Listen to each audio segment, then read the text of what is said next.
Oi, oi, oi, oi.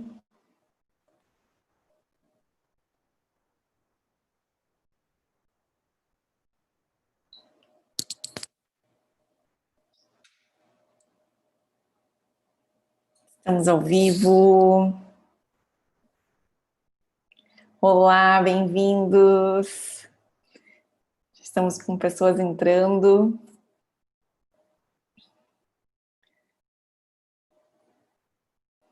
Tudo bem, pessoal? Bem-vindos à nossa primeira live. Hoje nós vamos falar English for Projects. Vamos falar sobre English for Projects. Muito legal. Me avisem aí, pessoal, se a conexão tá boa, se vocês estão conseguindo me ouvir direitinho. Deem um sinal, façam um comentário aqui embaixo no YouTube, no chat, se tá tudo bem, se vocês conseguem me ouvir. Vou dar um tempinho, o pessoal também tá entrando. Hoje nós vamos falar sobre English for Projects. English for Projects. Ok, pessoal. Ok, tem mais gente entrando. Deem um ok aí se vocês estão me ouvindo, tá? Eu vou entender que tá tudo bem. Bom, vamos lá então, vamos começar. Eu sou a Maristela, eu sou a Teacherpreneur aqui na Ideal Corporate English. Nós somos um centro de inglês corporativo e essa é a primeira live de uma maratona de 12 dias, onde todos os dias iremos trazer conteúdos, participantes que vão falar um pouquinho sobre a importância do inglês. Vamos falar também sobre, aqui o pessoal falando que está ouvindo, dizendo olá, entrando, legal. Mas, voltando, vamos falar um pouquinho, então, sobre o inglês, sobre a questão do inglês corporativo. Legal, todo mundo entrando, dizendo que está ok, que está ouvindo. Show! Então, fica aqui com a gente que vai ter um conteúdo muito bom, vai ter conteúdo de qualidade focado para inglês para projetos. Esse é o principal contexto aqui nesse momento. Bom, eu queria perguntar para vocês se vocês preferem que eu faça a apresentação em português ou em inglês. Me digam o que vocês preferem, enquanto eu vou preparando aqui o material para compartilhar com vocês. Vocês preferem que a apresentação seja em português ou em inglês? Digam aí o que vocês preferem. Tudo ok? O pessoal está falando que está tudo ok, está todo mundo ouvindo. Estou começando a transmitir aqui a apresentação.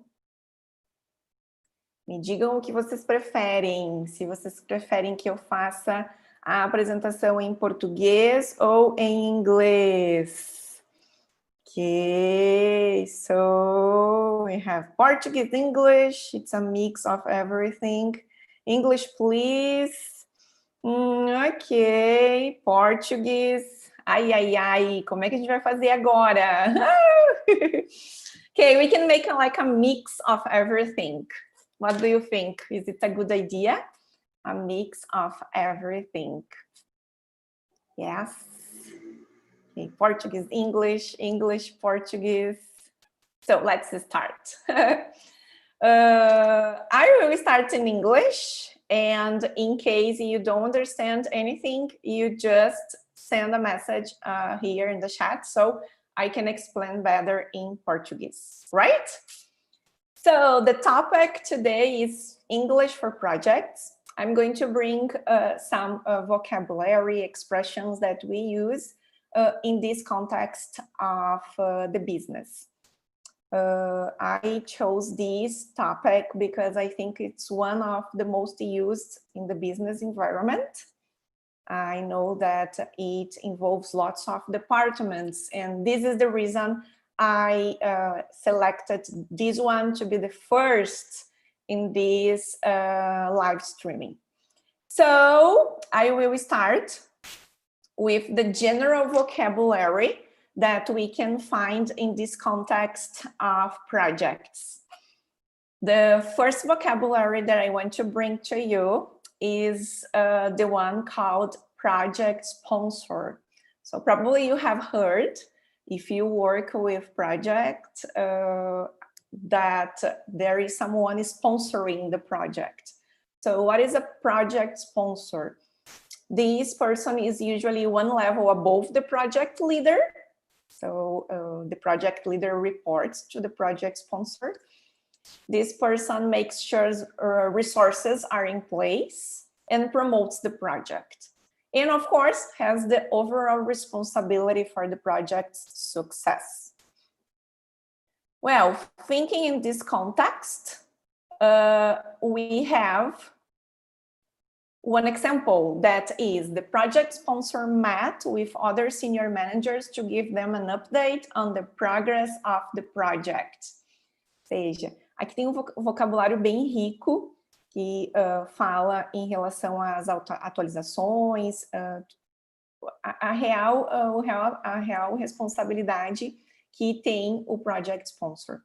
So, met the past of meet, senior managers, so it means like the other people that are involved in the project, and give an update. Give an update is a very important vocabulary in this context. So the first vocabulary is project sponsor. The next one is what we call deliverables. Deliverables. This is so famous, deliverables. And usually we have three types of deliverables. The first one is, so the meaning of it first, yes. I would like to make sure I am able to read all the messages. Okay, people are saying here. Okay, now I am following. Deliverable, so it's a product or a service or other outcome that a project produces for its customer, client, or project sponsor. So there are different types of deliverables. The first one is what we can say a finished object. It can be a product, a building, a document, or whatever.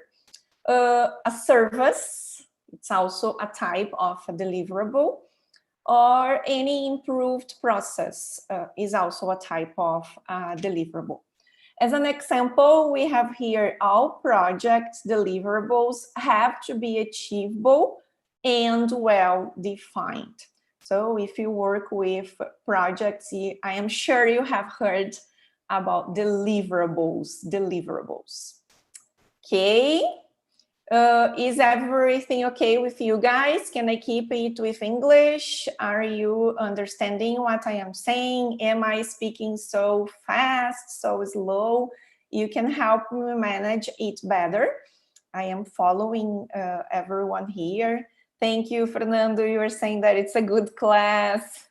Okay, we have a very nice audience here. I'm so excited. This is my first experience online, and we can see lots of people here. This is so rewarding. Thank you, guys. So be sure you share this English lesson to someone who works with projects. It would be nice. Okay, Deborah, you are saying yes, it's okay. Thank you. Okay, the next vocabulary is scope. So what's the meaning of scope? It's a part of the project planning that defines what the overall goal of the project is. So it includes a list of specific goals, deliverable tasks, costs, and deadlines. And one example with this vocabulary is the scope of this project is the construction of a new production facility. So scope, it's the new, the other word, the other vocabulary here. Keeping the next word that is very useful in the context of project is constraint. Constraint. So what is it? It is something that limits what you can do. So it's a kind of limitation.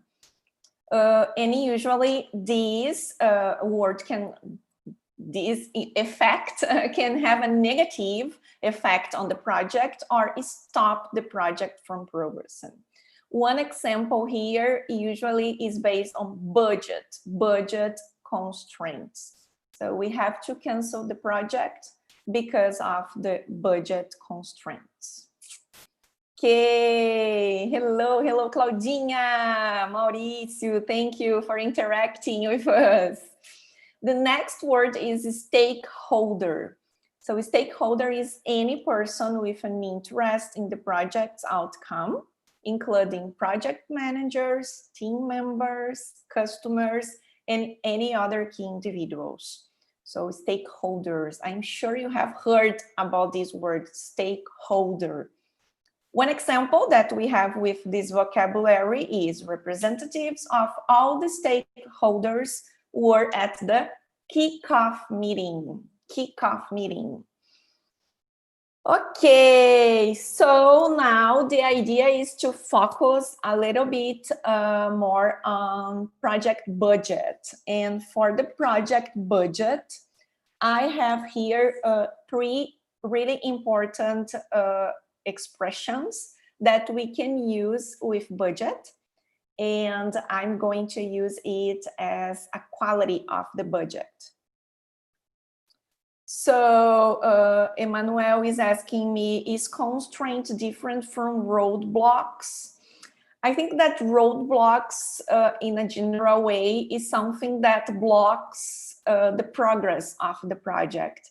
And constraints usually is like the limitation of it. In a general way, both have negative impact. But I am pretty sure that constraints is like when you have limitations usually based on resources. So like money, people, time. So it's most used because if you think most of the time that I have used or have heard constraint is based on a lack of resources. And sometimes roadblocks is not exactly a lack of resources, but like any other kind of blocks that avoid the progress of the project. I hope I'm clear, Emmanuel. If you didn't get, we can discuss further with more details later. Okay. That's very nice, guys. If you want, if you don't understand very well, send your doubts, your questions. It would be very nice for me to interact and help you with your questions. Okay, thank you. Very nice. Okay, so keeping on the focus of project budget. So budget here, I'm going to bring you 3 different expressions that we can use with budget. So budget, as you know, or as I hope you know, it's something regarding to the money that is allocated to the project. So the first expression is over budget. I'm going to bring 3 expressions regarding budget. So think that one is when everything is okay, one is when it is like you spend more than the forecast, and the other one when you spend less than the forecast. The first one is over budget. So as the preposition says, it is like more. You use more money than you planned. So one example that I brought here is the project went over budget because of an unexpected increase in costs. Usually like currencies, something like that affects the forecast, and then it has a negative impact. So over budget, more money than planned. The opposite of that is very nice, it is under budget. So when you say that you complete the project under budget, it means that you use less money than you planned. So it means that everybody is happy, as I brought in the example. So we are very happy to say that we completed the project on schedule and under budget. Okay, keeping with the budget context, I am here with, actually we can use it in two different ways. You can say on budget or within budget. Within, it's like, it's not more and not less. It's like within the money planned. So not using more money than planned. One example here is everyone has worked extremely hard to keep the project on budget. Okay, so basically budget, we have over, under, and on or within budget. Okay, so guys, if everything is fine with budget, I'm going to the next one that is going to talk about the progress of a project. So here, as I can see in the chat, someone is asking, is it possible to send the slide by email? Sure, absolutely. Keep here with us. At the end of the session, I will tell you how you can get this file, and then you can have this content with you. Absolutely, frankly. Keep here with us, then I'm going to give you the instructions at the end, okay? Mai, thank you for watching, for being with us. Mai is our student here at IDEO. Very nice. Okay, so let's keep going. And now we are going to talk about the progress of a project. Progress of a project. In here, basically, is something that lots of students have a kind of difficult to say, because in Portuguese is definitely eu já fiz, eu ainda não fiz, ou você já fez? And then as we don't have this kind of tense in Portuguese that is called present perfect when we are giving the progress, lots of students have a kind of difficult to give this status. So the first status, I created here a task, and this task is define deadlines. And the idea here is that I'm going to say that, yes, it is okay, I have done this task. And then how can I say that it is all right, it is on track in English? So to say that the task, define deadlines, is done, I'm going to use the combination of the present perfect and the verb in the third form. That's the past participle. It's that famous present perfect. Everybody hates. Por que que é difícil de entender, né, gente? Todo mundo tem dificuldade de usar o have e o verbo, que a gente não tem esse tempo verbal em português, e aí acaba, obviamente, afetando a construção dessa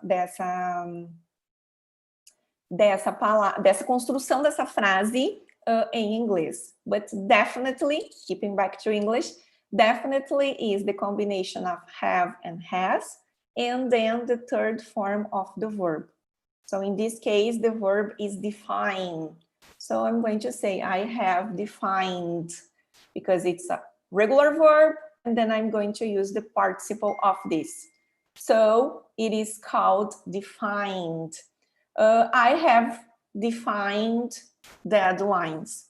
But then if I wanted to emphasize that this task is done, I can use already. So I use already to emphasize that something has been done, and place it after the have and has, and before the third person.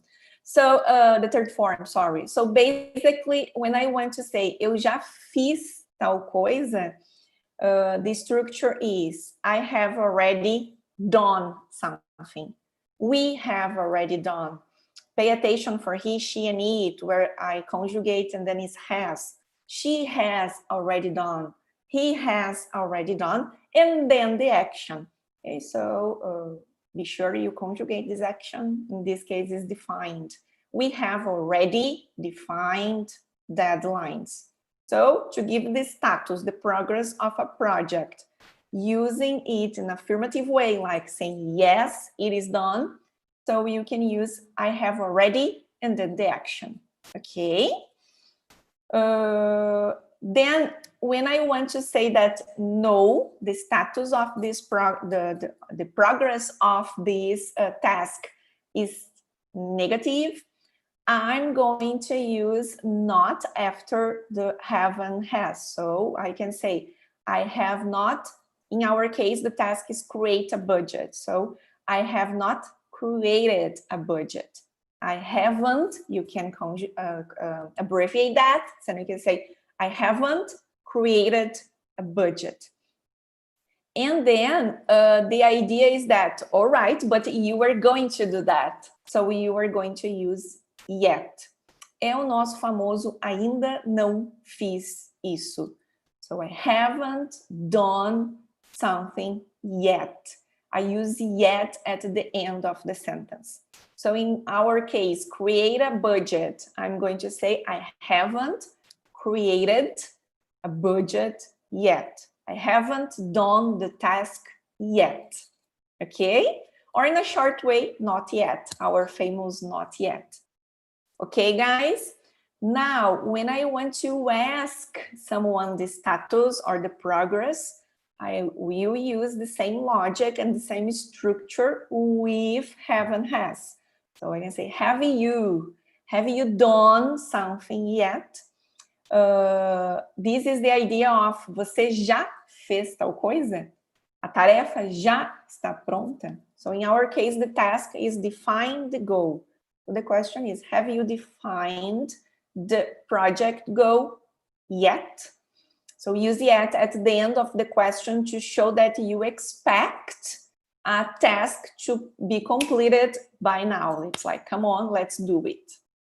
Okay, guys? So basically, to talk about progress of a project, you can use the structure. I haven't done something yet. Or if you want to ask, have you done something yet? Okay, I hope it's clear for you.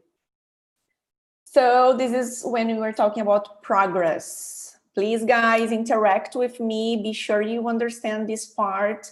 Basically is, eu já fiz tal tarefa, eu ainda não fiz tal tarefa, e você já fez a tarefa? So I have already done. I haven't done something yet. Or have you done something yet? Okay, I hope it's clear for you guys. Okay, the next one, no, before. I almost forgot. Quando a gente está falando sobre status e atualizações de um projeto, habitualmente precisamos fazer um report for that, ok? E aí, nós temos aqui na IGIL, a gente distribuiu para todos os nossos alunos que solicitaram um e-book sobre expressões práticas de um relatório.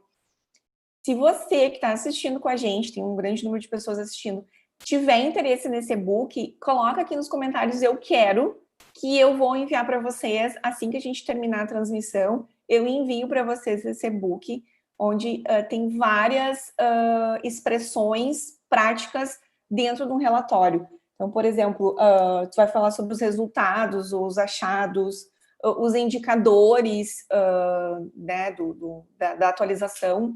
Tem dentro desse e-book expressões de como usar isso em inglês. Então, coloca aí nos comentários eu quero, que em seguida, assim que a gente terminar a transmissão, eu envio para vocês esse e-book gratuito, ok? All right. Já tá vindo aqui, ó. O Leon Nunes está querendo. Quem mais, pessoal, que quer o e-book, só colocar aí nos comentários, ok? I want it. Ok, very good. Bom, o próximo tópico é sobre Project Deadlines. A palavra por si só já fala, né? A linha da morte. Se a gente traduzir no pé da letra, né? É ali que é a linha da morte. Seriam os prazos por si só, né? Então, eu vou trazer para vocês 4 expressões. I will bring 4 expressions that we can use with project deadlines. So usually it's going to be a quality of this deadline. Wow, a lot of people saying, I want it, I want it. Okay. The first one is set a deadline. So to set a deadline is to decide on a date when something must be finished. So set a deadline is to say, okay, this is the day that is the last day, is the end of the project. One example that you have here is, have we already set a deadline for the test phase? So set a deadline. Let's set a deadline.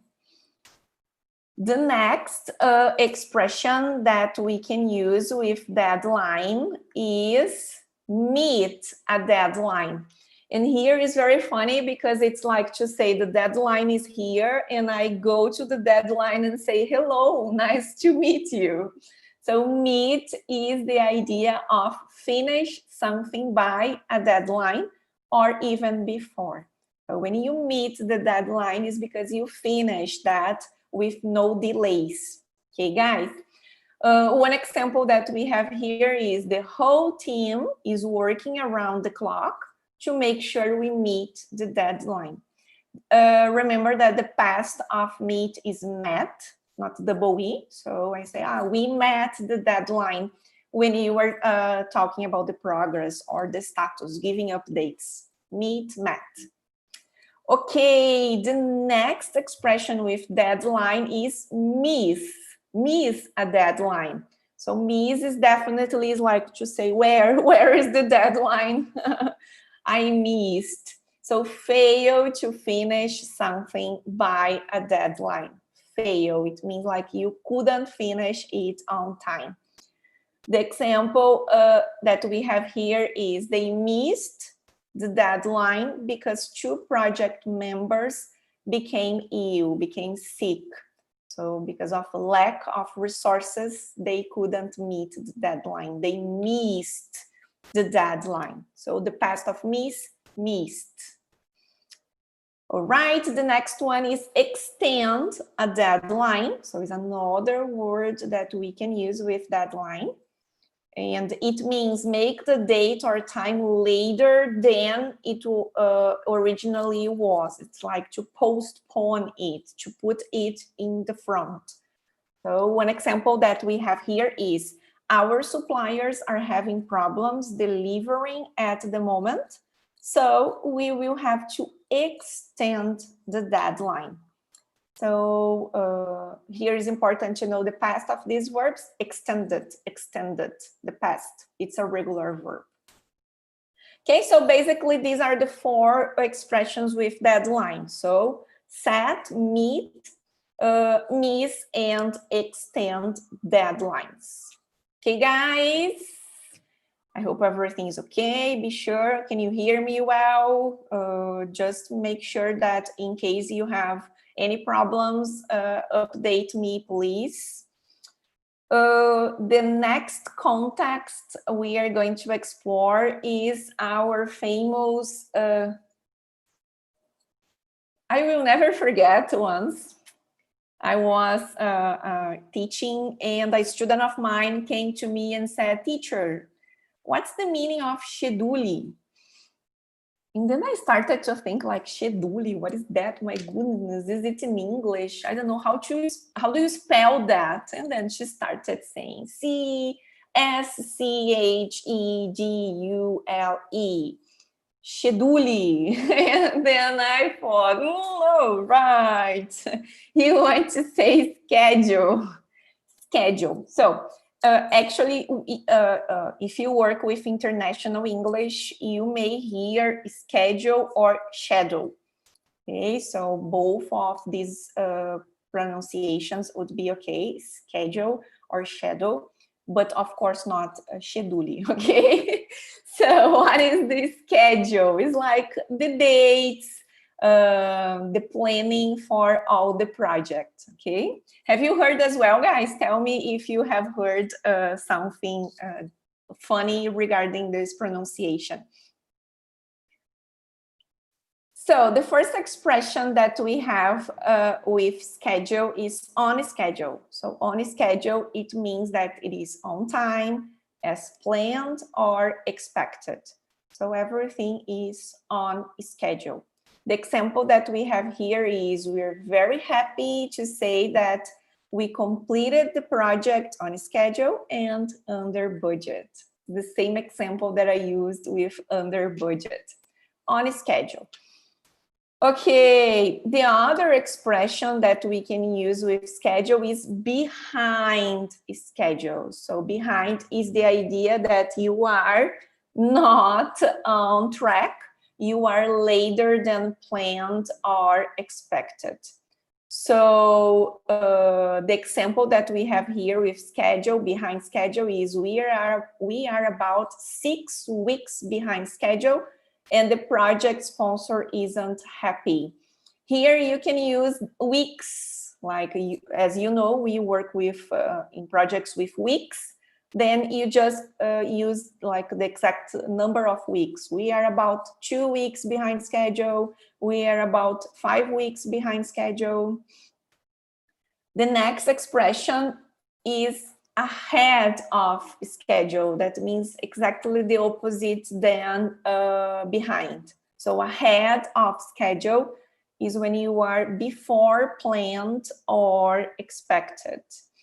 The example that I brought here is if we continue to work so effectively, we could finish the project ahead of schedule.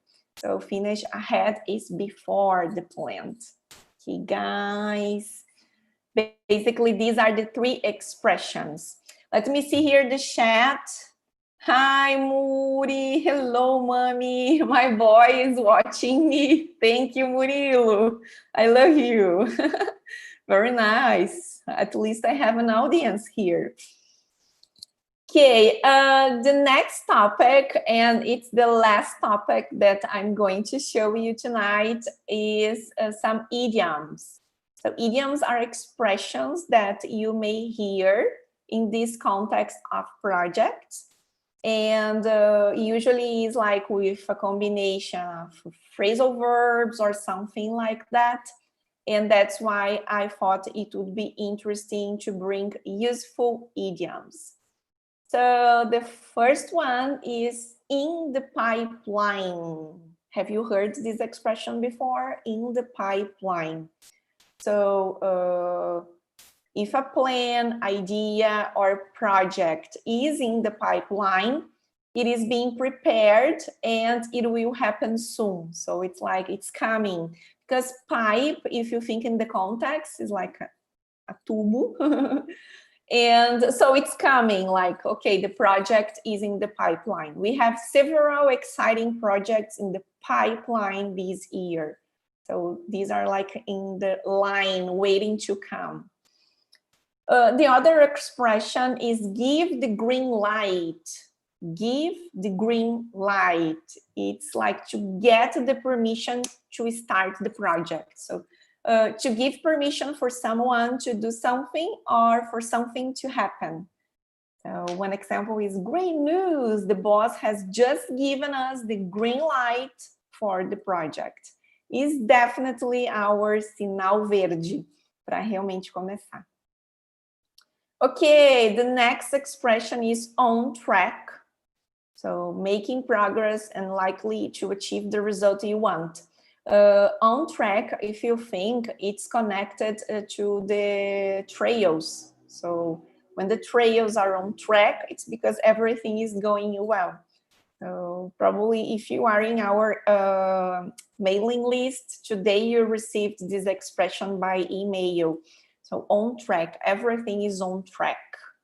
I'm happy to say that everything is on track and looking good. Okay, the next expression is too much or a lot on your plate. This expression means that you are very busy or you have too much work to do. So instead of saying I'm very busy, I have too much work to do, you can say I have a lot on my plate.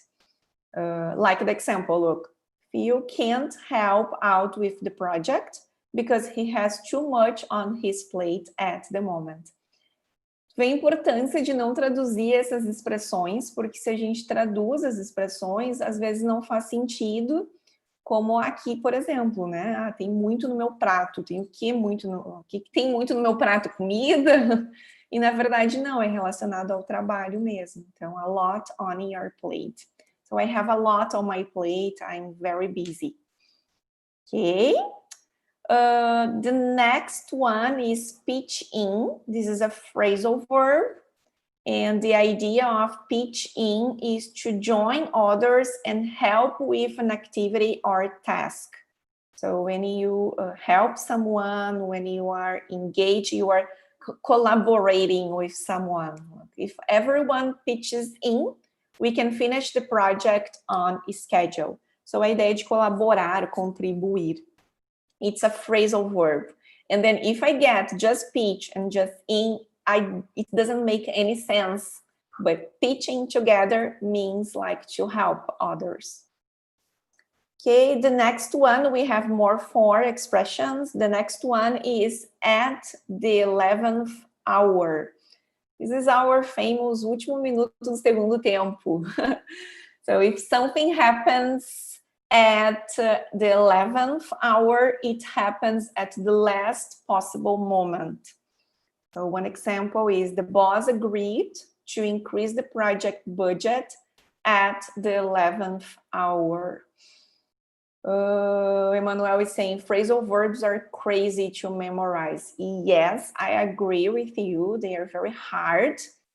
But then according to your proficiency level, if you don't use phrasal verbs, you don't have like a clear and assertive communication.